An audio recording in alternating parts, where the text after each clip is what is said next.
របស់កម្ពុជាយើងខ្ញុំក្រក៏ប៉ុន្តែយើងខ្ញុំតដល់រស់តាំងពីនៅភ្នំពេញទៅទេណាមន្ទីរពេទ្យកាឡាម៉ែតហ្នឹងមកបោកធ្វើឬណាប្រើឥឡូវយើងខ្ញុំមានសមត្ថភាពបដាចេះទៅបដាប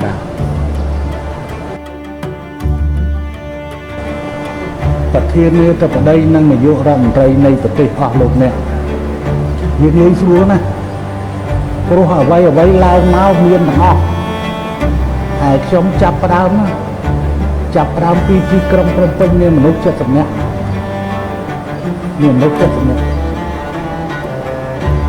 នៅទីក្រុងភ្នំពេញដល់ឆ្នាំ2004ហើយណាអាគារដែលខ្ពស់ជាងគេមានតែ7ជាន់ហ្នឹង7ជាន់ហ្នឹងមានតែមួយទៀតឥឡូវក្រំតាមមន្ទីរពេទ្យយើងខ្ញុំក៏មានតែ2ជាន់ដែរអាហ្នឹងមិនមែនដួលទេ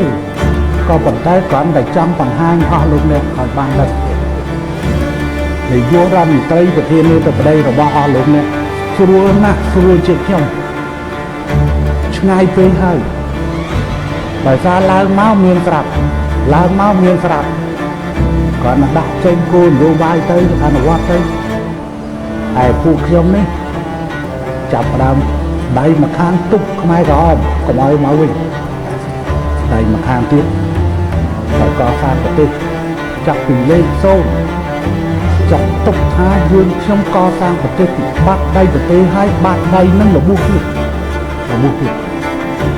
ត្រូវគេដាក់តណ្ហាប៉ុន្តែយើងខ្ញុំតោងធ្វើម៉េចឲ្យរស់